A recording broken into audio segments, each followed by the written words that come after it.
नमस्कार मंडळी, मी तुमचा लाडका मित्र वरद विजय चव्हाण आणि मी तुम्हा सर्वांचं खूप दिवसांनी व्हिडिओच्या मार्फत स्वागत करत आहे. मंडळी, हा व्हिडिओ मी यासाठी करतोय कारण मला तुम्हाला काही गोष्ट सांगायची आहे. येत्या 5 तारखेला नानासाहेबांचा एक सिनेमा येतोय. त्या सिनेमाचं मी नाव घेत नाही, तर नाव घेतलं तर त्याच्यावरनं पण त्या मेकर्सना काहीतरी प्रॉब्लेम होईलच. सो हा सिनेमा, या सिनेमाचा जेव्हा टीजर आणि ट्रेलर आला होता, मी या दोनही गोष्टींचं अगदी भरभरून कौतुक केलं होतं कारण मला जेन्युइनली ते आवडलं होतं. टीजर पण चांगला झाला होता, ट्रेलर पण चांगला झाला होता. नानासाहेबांचं काम, मकरंद अनासपुरे आणि नाना पाटेकरांना एकत्र बघणं, सिद्धार्थ चांदेकर आणि सायली संजीव यांची केमिस्ट्री आणि त्यांचं नाना पाटेकरांबरोबर गिव्ह अँड टेक, हे सगळं मला प्रचंड आवडलं होतं आणि त्याचं भरभरून मी कौतुक सुद्धा केलं. त्याचे व्हिडिओज आहेत माझ्या युट्यूबच्या चॅनलवर, तुम्ही ते बघू शकता. आता मला एक गोष्ट कळली की हा सिनेमा जो आहे तो एका गुजराती सिनेमाचा रिमेक आहे. तर मी तसा व्हिडिओ पण टाकला होता माझ्या युट्यूबच्या चॅनलवर की हा रिमेक आहे का या गुजराती सिनेमाचा. आणि पोस्टर्स सकट, म्हणजे दोनही पोस्टर्स सिनेमा, दोनही भाषेतल्या सिनेमाचे पोस्टर्स जर तुम्ही बघितले तर ते सुद्धा सेम आहेत. म्हणजे तिकडे सुद्धा काही वेगळं करण्याचा प्रयत्न केला नाहीये. आणि आता 2023 साल आहे, तर 2023 साली तुम्ही कितपत लपवणार आहात की 1980 किंवा 90 साली अनेक साऊथचे सिनेमे बॉलिवूडमध्ये रिमेक केले जायचे, अगदी फ्रेम टू फ्रेम, पण तेव्हा या गोष्टी कळायच्या नाहीत. आता तुम्हाला असं वाटतं का 2023 साली या गोष्टी लपून राहणार आहेत? सो जेव्हा मी हा व्हिडिओ टाकला की हा मराठी सिनेमा त्या गुजराती सिनेमाचा रिमेक आहे का, तर लगेच त्या प्रोड्युसर्सनी माझा तो व्हिडिओ ब्लॉक करून टाकला आणि एक कॉपीराईट स्ट्राईक आणला. आता मी त्यांना मेल केला की बाबा तुम्ही मला जेन्युइनली रिक्वेस्ट केली असेल तर मी डिलीट केला असता तो व्हिडिओ, कारण मला पण माझी इच्छा असते की मराठी सिनेमे चालावे.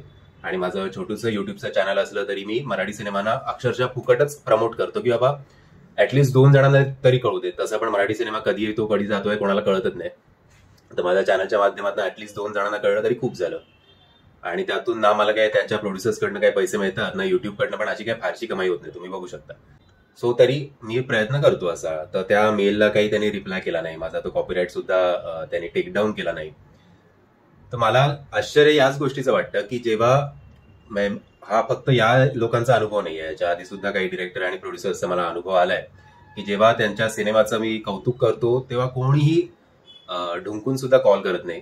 नॉर्मली आपण ढुंकून सुद्धा बघणार नाही असं म्हणतो, पण इकडे ढुंकून सुद्धा कॉल करत नाहीत किंवा माझे जे रिव्ह्यू व्हिडिओज आहेत ते इंस्टाग्रामच्या त्यांच्या प्रोफाईलवर शेअर करतात, टॅग सुद्धा करत नाहीत.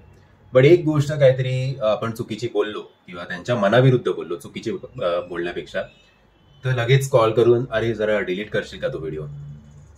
म्हणजे काय, म्हणजे जर तुम्हाला तुमचा सिनेमा जर ओपिनियन नको असेल तर याला अर्थ काय आहे? मग तुम्ही ते फॅमिली फंक्शन मध्ये आपण टाकतो ना आपल्या ग्रुपचे फोटोज किंवा व्हिडिओज, तसं टाका, म्हणजे सगळे कौतुकच करतील तुमच्या सिनेमांचं.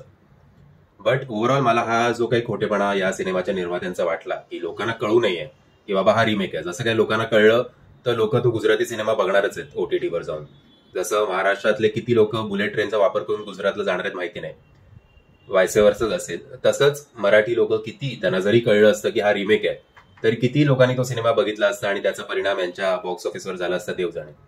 पण त्यांना अशी समज आहे की मे बी आपल्या मराठी सिनेमाला याचा प्रभाव पडेल. तो असू दे. आता तुमच्या समोर जी सत्य परिस्थिती आहे ती मी मांडली आहे.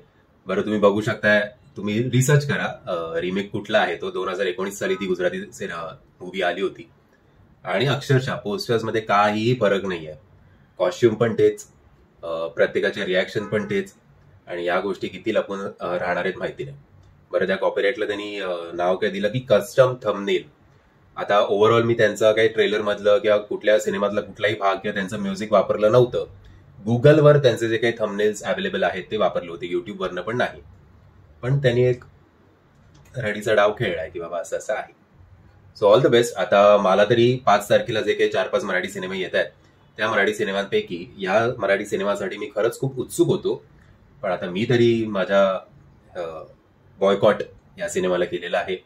आणि जर तुम्हाला त्यांचं हे ऍक्ट जस्टिफाईड वाटत असेल तर तुम्ही मला कमेंट्सच्या माध्यमातून कळवा की बाबा माझेच काही चूक आहे का की लोकांना हे साधी इन्फॉर्मेशन देणं की बाबा हा एक रिमेक सिनेमा आहे. आणि जर तुम्हाला त्यांचं पटत नसेल तर ते सुद्धा कमेंट करा.